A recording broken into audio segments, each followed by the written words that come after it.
Welcome back to the Brittany Hughes Show. Happy Thursday, everybody. Racism and riots back in the news this week. Antifa burning down half of the Pacific Northwest. We've got protesters in masks throwing temper tantrums on college campuses and in liberal cities. You would think it was the summer of 2020. Good Lord. But of course, if there's one thing that we can always count on with the left, it's that they will recycle the same old tired playbook in lieu of things like solutions and new ideas or basic intelligence, you know. So here we are listening to the same old song and dance. This week, the theme of the liberal parade was racism yet again. All white people are evil. All black people are victims. And if you disagree with that, even if you happen to be black yourself, you are, in fact, a racist because they said so. And I think this week really shone a spotlight on just where that kind of ridiculous race baiting and finger wagging will get you. So there was a story that kicked off earlier this week, actually got kind of hung over from the weekend, and it got a lot of attention, particularly over on social media, and it sparked this huge debate, and it was over a woman named Shiloh Hendricks. You may have heard about this one. This was a white lady who was filmed on a children's playground in Minnesota where she had allegedly just called a black child the N-word after she caught him stealing stuff out of her toddler's diaper bag, and the video starts after that incident, so we don't actually get to see how all of this transpired in the first place. But what we do see is a man with a camera phone chasing this woman and her child around the playground, shoving the phone in her face and accusing her of using a racial slur against a kid. And she had finally admits, she said, yeah, I did. And fireworks then ensue. So here's the video. Did you call him the child? Did you call the child the word? It is my own business. You call him. Okay, why don't you have the boss to say it right now again? Okay. All right, that's what you say. You don't go digging through people's shit, you dumb. Nobody dig into your A little kid just did, you dumbass. That little kid, you call him a... Yeah. The little child? What if he acts like one, he's gonna... Are you about to hit him? You chase him here? He took my son's stuff. So that gives you the right to call the child 5-year-old and the N-word. If that's what he's gonna act That's like. what you're gonna call him. That's what he's gonna act like. You know, that's a hate speech. And you can be recorded for that. I don't give a Huh. Okay, we'll see about that, what the internet has to say about it. And of course, this video sparked all kinds of outrage against this woman and sparked this huge debate, even among conservatives, about, you know, what was appropriate and whether she should have used the word, whether it's okay to use that word, with a lot of people saying, well, no, it's never okay to use that word. And this whole entire debate kicked off, okay? And I think that where it landed us is in an extremely revealing place that has a lot more to do with the context and where we have ended up in society rather than this isolated incident by itself. So now a couple of notable details here, all right, because context matters when it comes to figuring out what exactly is going on here and how outraged we ought to be, especially if we're supposed to ruin this woman's entire life over this thing, which is clearly the intent when you film somebody and you plaster their face and their information all over the internet. Details matter, okay? So first of all, the guy who was doing the filming here, the man behind the camera, his name is Sharmake Bale Omar, or something kind of like that. He's an immigrant from Somalia. He's not exactly a saint himself, by the way. He's got a criminal history, including having been charged with raping a 16-year-old back in 2023, which begs the question, why the heck was this guy anywhere near a playground? You'd think that there'd be some kind of court order mandating that he stay away from any area designed for children, given his history as an accused pedophile. So this dude was at a children's playground. We don't really understand why he was near a children's playground, why he was observing people, why he was pulling out his phone to film them. All of this is absolutely beyond me. So that's who we've got holding himself up as the hero here, who is filming this woman and her child and doxing her and trying to ruin her life. Secondly, it's very notable that nowhere in this video do you actually see the child in question. Okay, this is very significant because when all of this started, there was a lot of rumor and speculation that this kid, the victim of all of this racist name calling, right, was only 5 years old and might even be autistic. All of which is supposed to somehow justify the fact that he was allegedly stealing stuff out of this woman's diaper bag. All right, he was just a little kid. He was mentally disabled. He might not have even known any better, which I do find very interesting considering about 2 seconds ago, leftists were ripping RFK Jr. a new one for pointing out that some autistic people are so intellectually disabled that they can't even function in society and that this is a problem. And all of the anti-Trumpers and the anti-RFK Juniors were losing their minds and screaming, no, autism's not a problem. It's just neurodivergence. And these people are just like us, except they might be a little bit more socially awkward. And then 2 minutes later, now all of a sudden having autism is justification for stealing somebody else's stuff because we just assume that you don't know any better and can't possibly differentiate that you're not supposed to do that. Funny how that works depending on who liberals want us to be mad about at any given moment, right? Pick a freaking lane. So, by the way, so far, there has been no proof given whatsoever that this child was in fact 5 years old or that he was autistic. None of that has been confirmed because another very key detail here is that nobody knows where this kid's parents were. I have asked that question now, and there seems to be no confirmed reports as to where this child's parents were at the time. We've got a pedophile from Somalia running around filming a woman and her kid, supposedly defending this poor child who's been the victim of a racial slur, and he doesn't have a parent floating around anywhere to intervene in this situation? Why the heck is that? I mean, like, you're telling me that this child was 5 years old and autistic and on a playground by himself with nary a parent in sight?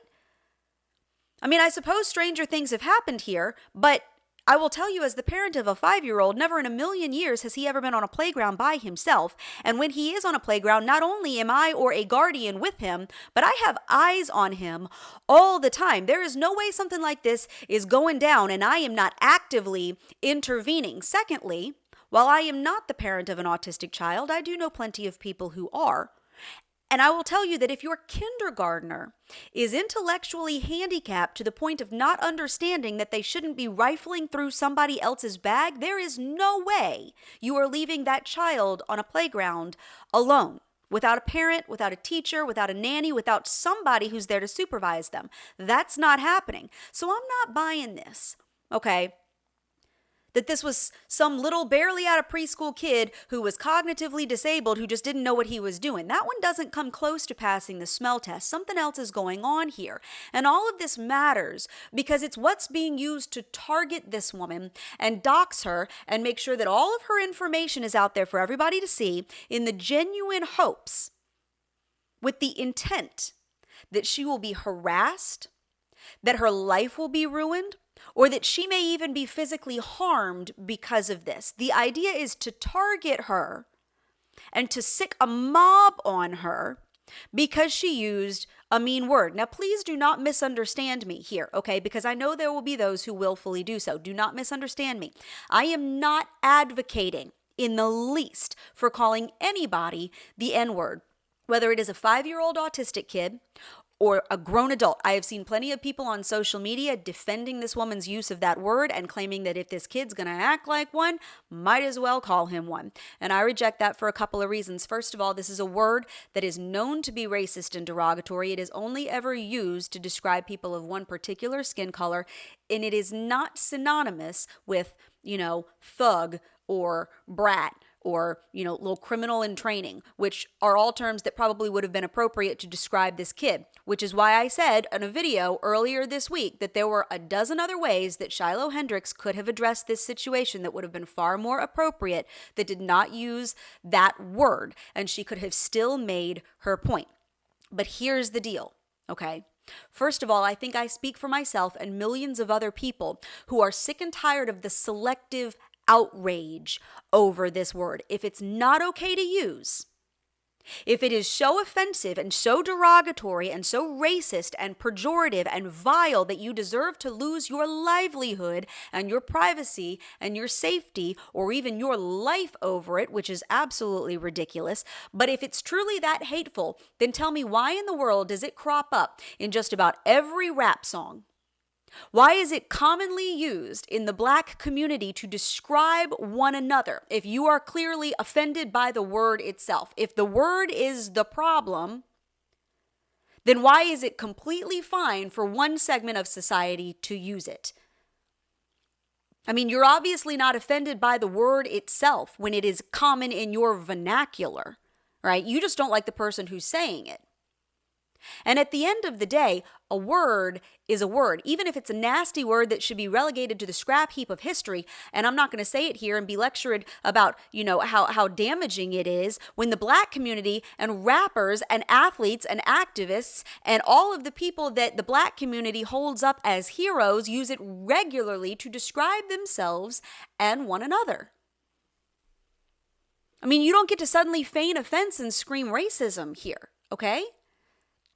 This double standard is stupid, and it's gone on for far too long, and it needs to end now. And speaking of double standards, by the way, if you're wondering how Shiloh Hendricks has managed to raise $700,000 on an online fundraising campaign over this incident, that double standard is why.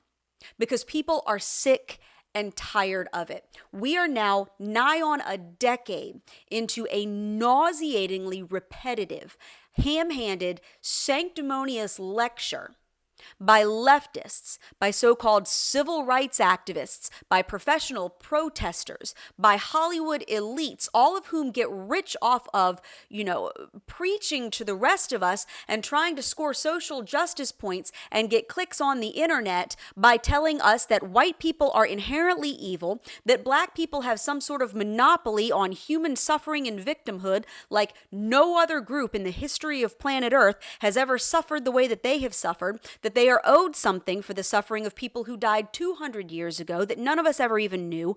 Our children are being taught in schools that if they are white, they are inherently racist. If they are black, they are inherently victimized, and that they are being victimized by the person sitting to their right or their left, if they happen to be white, simply because of the color of their skin.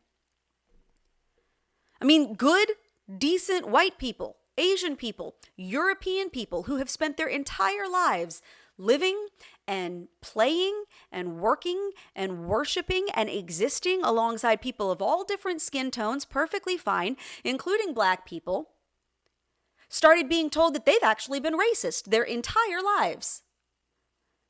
That the system exists to serve you at the expense of everybody who doesn't look like you. Struggling white Americans living in rural communities or who are lower down on the socioeconomic scale started being told that they benefit from privilege. And they're sitting there wondering, well, where the heck is all of this privilege that I'm supposed to have? Because I've certainly never seen it. But they're told, well, you have it.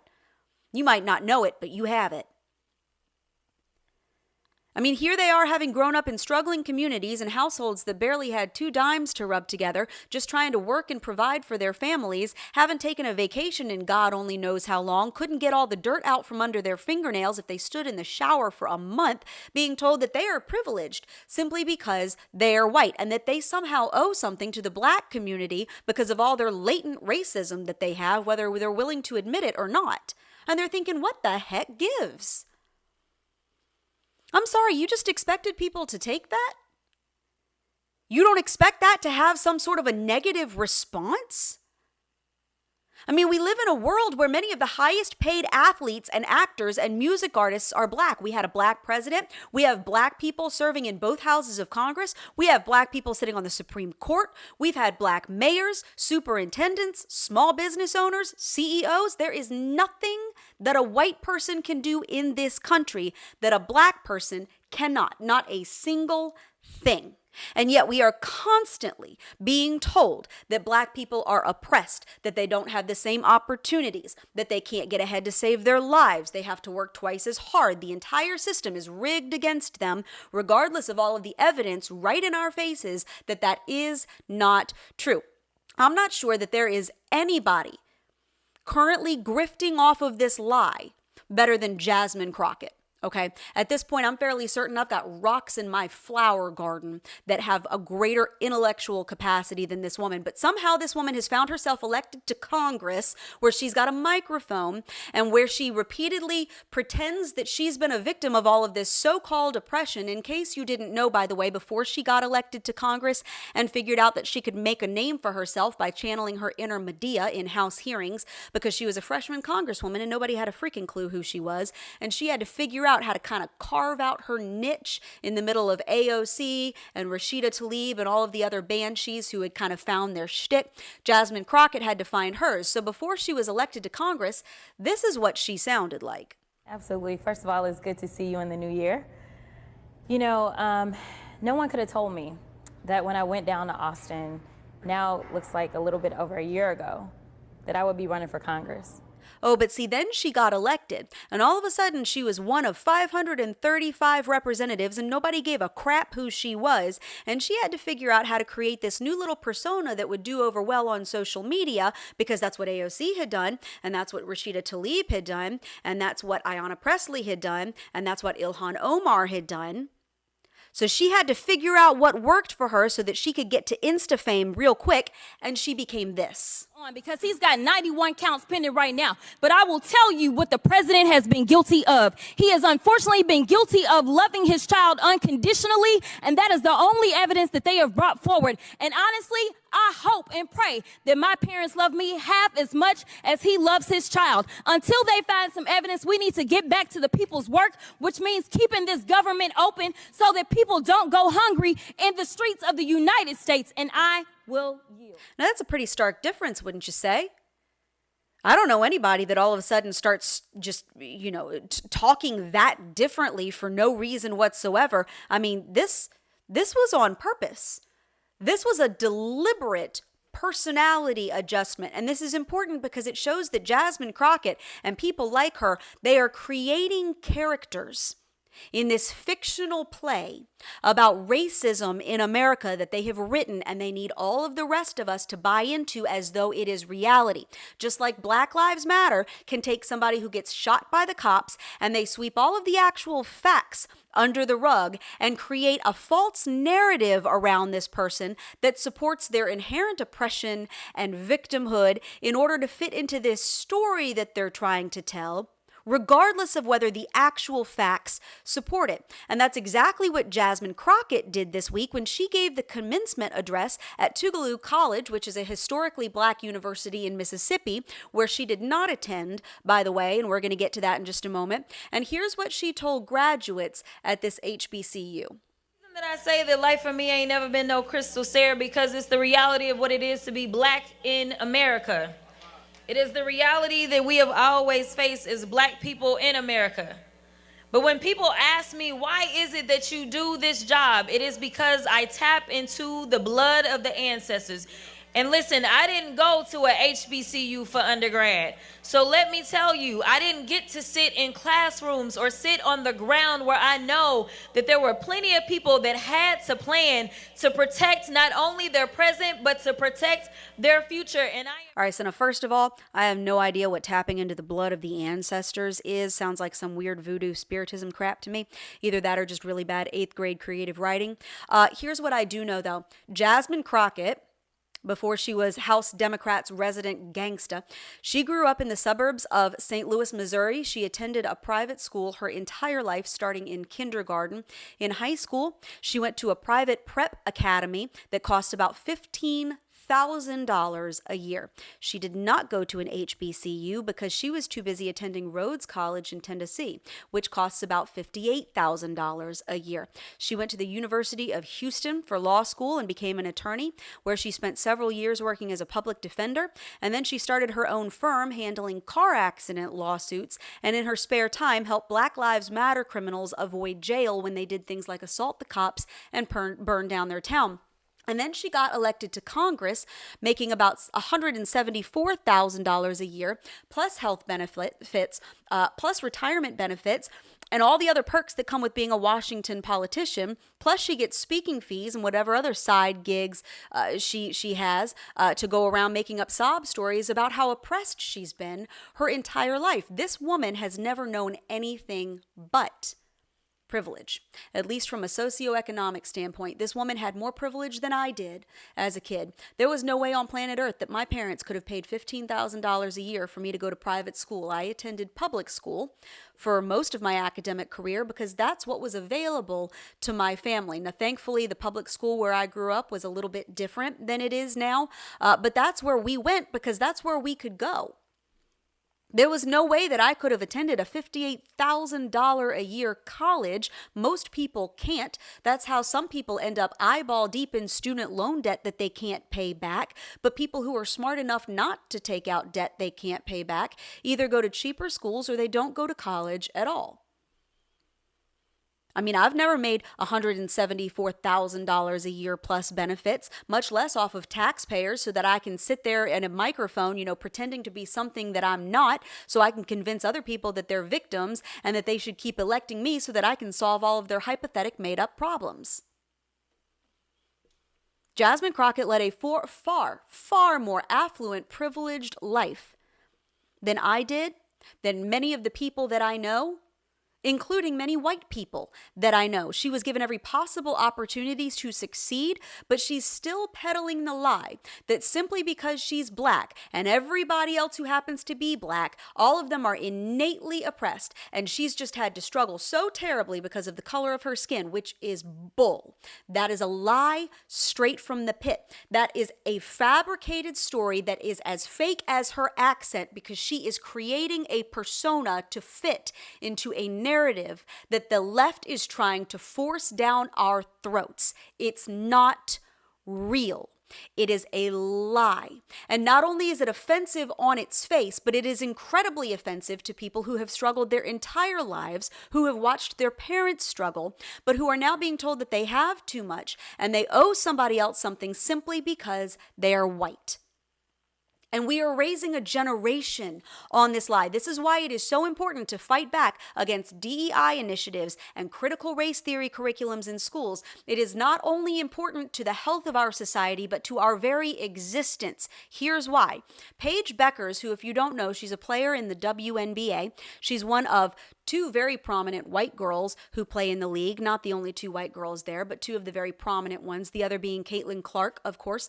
Paige Beckers was a guard for the University of Connecticut, and then she was drafted by the Dallas Wings, and particularly for a WNBA player, she's very good. She's won multiple awards. She's a very good basketball player. She has a lot of God-given natural talent, and she's worked very hard. But she's been made to feel guilty about it, as though it's not her talent and her hard work that has gotten her where she's at. It must be because she's white. And she's been given more opportunities because she's white, or at least that seems to be the lie that she has believed.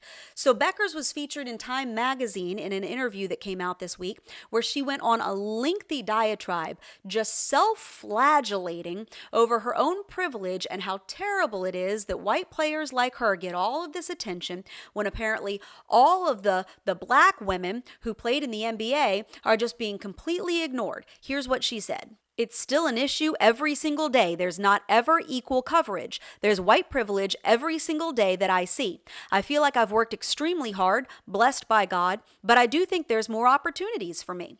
I feel like even just marketability, people tend to favor white people, white males, white women. I think it should be equal opportunity. Now, of course, she never actually details what that white privilege is. You notice that there's never any evidence given to support these claims. She never says, here are opportunities that I and Caitlin Clark and other white WNBA players have been given that black people have been systemically denied. There's never any evidence. There's never any proof. There's never any statistics. All of this is based on feelings and anecdotal evidence and peddling some line that you've been told you have to say in order to stay in the good graces of the woke mob, right? But this is not the first time that Beckers has stood on a soapbox and just beaten the ever-living crap out of herself for all of the white privilege that somebody has convinced her that she has. In 2021, she gave a speech at the ESPY Awards where she said she wanted to use her moment in the spotlight, which was meant to commemorate her achievements and her hard work, to shine a light on black women because apparently nobody ever cares about them. With the light that I have now, as a white woman who leads a black-led sport and celebrated here, I want to show a light on black women. They don't get the media coverage that they deserve. And this is starting to become a trend here, and a very, very sad one. I mean, Caitlin Clark was bullied into condemning her own supposed white privilege after she rose to fame as arguably the best female college basketball player in history. It just so happened that she was white. Okay, I mean, Michael Jordan and LeBron James are arguably the two greatest basketball players in the entire NBA's history, and they're black. But see, that doesn't fit the oppression narrative. We're supposed to hate on Caitlin Clark because she's white, and before she came on the scene, nobody gave a crap about the WNBA because if we're being completely honest, it's really not that fun to watch. It's just not that entertaining. It has nothing to do with the color of the players who are on the court. It's just not that entertaining. If America were just a bunch of racists who didn't want to watch sports because they didn't want to see black people playing them, nobody would ever watch the NBA. Nobody would ever watch the NFL. Tiger Woods would have never been a thing. The idea that people are avoiding certain sports because of the color of the skin of the people playing them is absolutely absurd and laughable. It is demonstrably false. That's clearly not true. But Caitlin Clark was white. She happened to be white. And she started drawing a bunch of attention to the WNBA, and people started watching it for the first time ever. And all of the black girls who were already there were instantly jealous of all the attention she was getting. But see, it doesn't sound good to say that, right? That sounds awfully petty. So instead, they played the race card. And now you've got Paige Beckers coming behind, using every opportunity that she has to beat herself up for being white and a good basketball player, because if she doesn't, she's going to be accused of being a racist, a little white girl who participates in all of this oppression or whatever. And you have to wonder how much of this is just her trying to avoid being the victim of racial bullying, just like all of these self-deprecating white people who stand there groveling and apologizing and licking the boots of every black person that they can find so that they don't find themselves being the target of race baiters who are going to call them a bigot and try to ruin their lives anyway. I mean, it's notable that when Paige Beckers gave this speech back at the ESPYs, that was back in 2021, which was a very trendy time to come out in support of being an ally of the black community, just like being an ally of the LGBTQ alphabet people. It's an attempt to take yourself out of the crosshairs of people who like to go around and accuse everybody of oppression. Nobody wants to be that target because the woke mob can literally ruin your life if they decide that you're not complicit enough in supporting their current victimhood complex. If Paige Beckers truly believed in her heart of hearts that her success was due to her being a white girl and that she was given a leg up because of the color of her skin over a black woman who deserved it more, then she should quit the team. She should surrender her spot to a black girl who did not get the same opportunity because she was black. If Paige Beckers truly believes that, put your money where your mouth is. But I don't think she does. I don't think she does. I think that this is a line that white people have been told they have to peddle, or else they will become a target.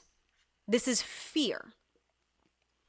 And this is what people are sick of. People who are not racist, people who have never had a racist or a bigoted or a xenophobic thought ever go through their head. But now they're being told that they are racist, whether they like it or not, whether they admit it or not, that they owe something to somebody else, whether they have it or not. And they have to sit there and watch television shows and movies and award speeches and athletic events and these public awareness campaigns or these political speeches and just about every other place that you turn in this country and get told that they are in fact a racist, and they have to see white people just castigating themselves simply because they happen to be born with little to no melanin. Black Lives Matter and Democrat politicians and social justice activists and all the people who profit off of this have intentionally pushed a narrative that says that black culture can do whatever it wants, whenever it wants, and can never be held accountable. And by the way, when I say black culture, I don't mean every black person. All men are created equal, but all cultures are not. We're talking about black culture. Okay. Whenever a black person gets shot while attacking the police or committing a crime, they are instantly, regardless of the details or the facts of the case, they are instantly immortalized as a victim and a hero and a martyr. The protests launch in the street before we even have any information about what actually happened, because it is immediately assumed by social justice warriors that this person must have been an innocent victim who was preyed upon by racist police officers in a systemically racist country. There's always some excuse. I mean, for Pete's sake, the black community recently rallied and raised over $500,000 for a black teenager who brought a knife to a high school track meet. and stabbed a white kid to death over a seating dispute. And he got $500,000 and hired a bunch of lawyers to claim that he is, in fact, the victim of racism. This should have been a story of a teen stabbing a teen to death at a high school track meet. But race comes into play because of the double standard here. Can you imagine if Austin Metcalf, all right, white kid, clean cut, football player in the South, had stabbed a black teen to death in the chest and left him to bleed out in the dirt? Lord Almighty, half of Texas would have been burnt to the ground. But Carmelo Anthony kills somebody, raises $500,000, and a mob of civil rights activists start claiming that he's been unfairly maligned. And now y'all want us to go apoplectic because a white lady said a mean word? At least she didn't pull out a knife and stab somebody, which y'all seem to think is perfectly fine depending on how much melanin somebody's got. I mean, the level of outrage here pretty clearly ebbs and flows based on the skin color of the victim and the perpetrator, and people are sick of that double standard. They are sick of being told that Black Americans not only can but should tribalize, that Black culture, which was, rife with all manner of problems, should be glorified no matter what, while white people should be axiomatically ashamed of their skin and their ancestry, neither of which they can do a thing about. I mean, we'll rip down statues of Christopher Columbus and George Washington and Thomas Jefferson, or anybody who might have even had the most tangential relationship to slavery, but George Floyd, who was a felon and a drug addict who served 8 prison sentences, gets his own statues. I mean, police can't prosecute rioters who destroy historical monuments of prominent white people, but as of this week, there's a statue of a random obese black lady standing smack in the middle of Times Square. Did you see this one? It's called Grounded in the Stars, and the artist says that it supposedly confronts preconceived notions of identity and representation, which we're all supposed to think is super deep and philosophical and not a whole bunch of just woke idiocy. So Thomas J. Price, who is the sculptor who made this ugly thing, said it was inspired by Michelangelo's David, which if that doesn't just make you want to swallow a bunch of bleach and be done with all this nonsense, I don't know what will. And he said this: Times Square stands as an iconic symbol and site of convergence, uniting people from all walks of life, individual stories and experiences, intersecting on a global platform. The intention of my public works is to become part of the place they inhabit and its physical material history, as well as the visitors that pass through and around this location, no matter how fleeting. I hope Grounded in the Stars and Man series will instigate meaningful connections and bind intimate emotional states that allow for deeper reflection around the human condition and greater cultural diversity. Well, is what I have to say about that. What a bunch of nonsense. I don't even know what half of that crap means, but this is what's standing in the middle of Times Square that we're supposed to believe is high art, and it's supposed to spark some meaningful conversation that we all need to have about, racial diversity, which we seemed to do just fine 20 years ago, back before we all got told how racist we are. But a 150-year-old statue of George Washington, who did things like lead the first American army to victory over the most powerful empire in the world in the face of impossible odds, who helped establish our nation, including the free speech clause that leftists like to use to piss all over the country that he risked everything to help build, that we all enjoy now. We should probably just rip that down.